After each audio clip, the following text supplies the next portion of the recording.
Actually, I'm not sorry.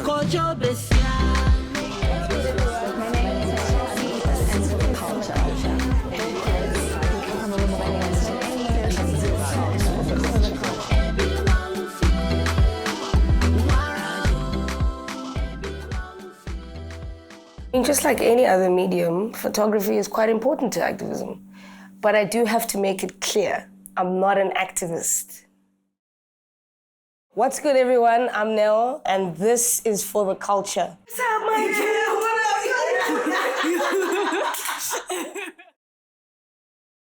dude? When I was around 9 years old, I had this drunk uncle. The way he made money for drinking was taking photos. But sometimes he'd get really drunk and people wouldn't get their photos done. So because I followed him around, shooting, developing, I kind of got a knack for it. And I had started shooting the birthdays and the weddings and the graduations. And then it was time to study. I asked my dad, I want to study photography. He supported me financially through it. When I was studying at Rhodes, we went on this excursion that they do with the third years every year to a very small Eastern Cape town called New Bethesda. It's tiny, there's no tar roads, no traffic lights. It's known for the owl house where that woman who made owl sculptures lost her mind and died. It's a beautiful town. It's just outside Graaff-Reinet, shout out Robert Sebukwe. So we did this little walkabout, shooting, kids playing on the street. So I came across this old man. He was in his 70s, living with his aunt and uncle, and they were alive in the early hundreds, late 90s. And quite sprightly, they weren't old looking at all. And I think that's what kept them young, living in that town. And I took a photo of him.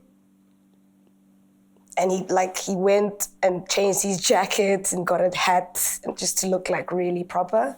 And I was still very unsure about myself with a camera, with strangers. So I shot it and I showed it to him and he's like, when can I get it? And I got his address and then I went back to school, printed it, framed it, boxed it, sent it to them. And then they got it. And then the next year when I was a tutor, I guess, I went with the third years of that year, went back to the house.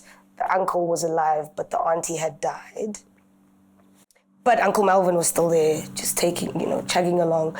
And the photo was up in their living room. It was amazing. So that's my favorite photo ever because of that story.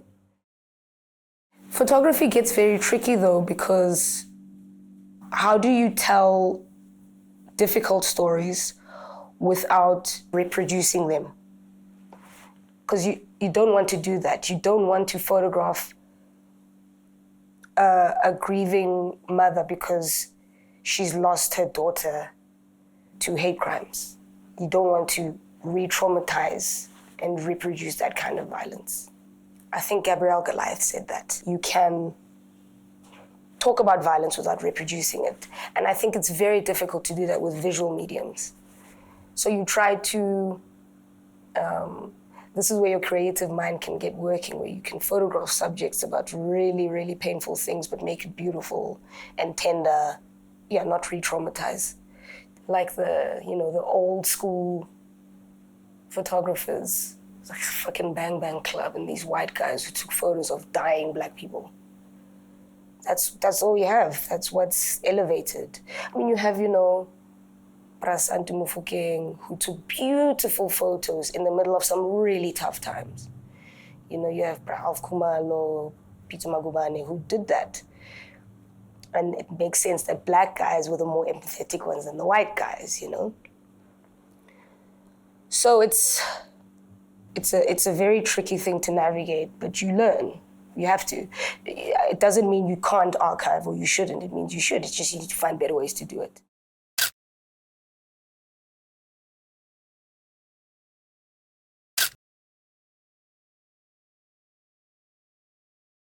It's very important to record, document, because we're here today because there's been no recording.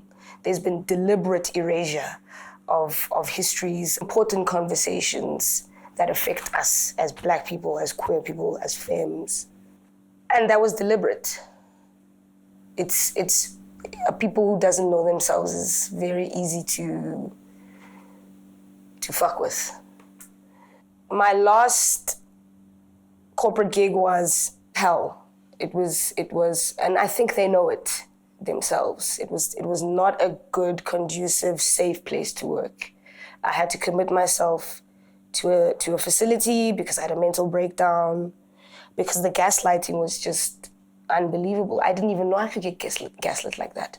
The segue was because if I didn't do it, life would have done it for me. A few weeks, if not months, after I quit, I get a DM from, the only DM I appreciate. I get a DM from someone who worked at Netflix who was like, you were recommended for such and such. Would you be able to do this work? And it was for what we know now as Blood and Water. And I got a week on that set. They said our budget is only 600 euro a day. I was like, only? That's the most money I've ever seen in my life. What are you joking? 600 euro a day for 6 days.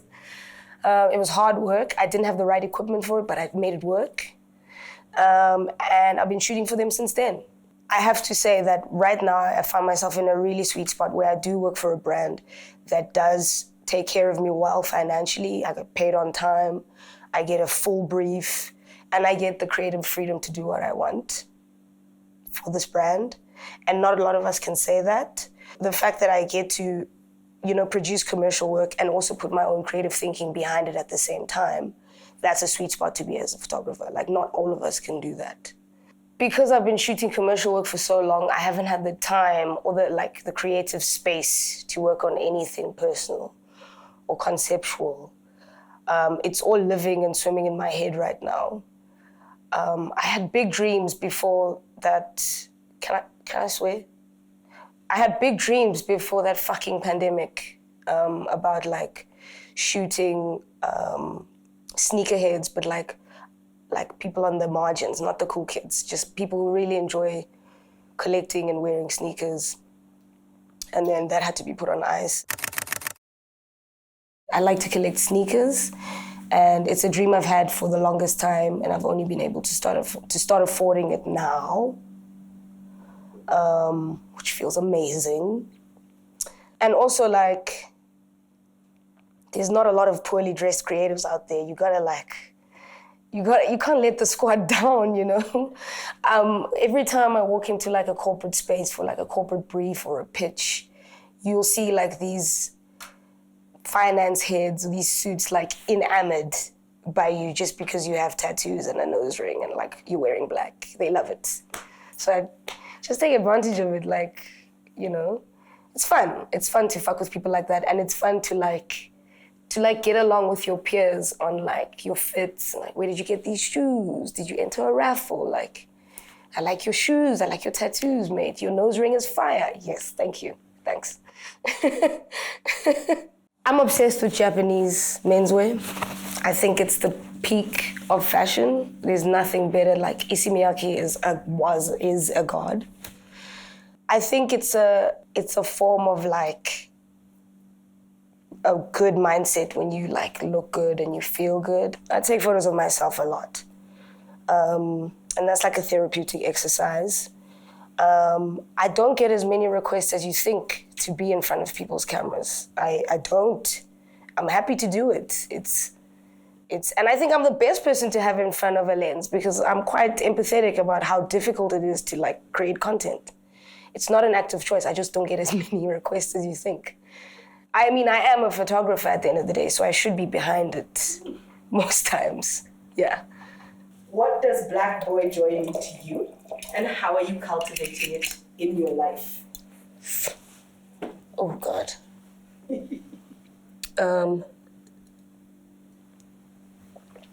I think it's become one of those hollow phrases, just like Black Girl Magic and Black Lives Matter. It's become so hollow. It's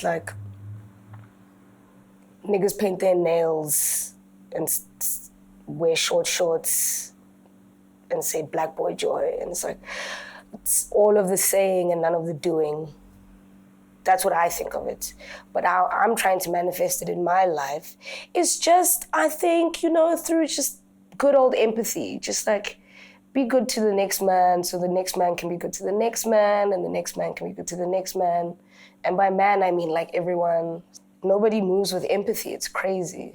That's what joy means to me, just being aware that we're not all wired the same. Like not all of us are extroverts. Not all of us are confident and have high self-esteem and I think that's what joy means. The hashtagging of it, I don't care for. Like Black Boy Joy, I don't really care for. No one's doing it. No one's doing the work. We say it and then we don't mean it. Like a friend of mine was sexually assaulted and we have to do all of this work to see, trigger warning, to see cops and lawyers, cops who are just not willing to do their jobs without a bribe. And like, there's no joy in that. There's no Black boy joy in that. Like, we all know as queers and femmes in this room alone what it feels like to live in this world. And then you have all of these, like, especially Black cis men who come to you and they're like, I feel you, sister. And it's like, do you tell your boys, do you really feel me? There's no such thing as Black boy joy. Not out there anyway. Maybe in here.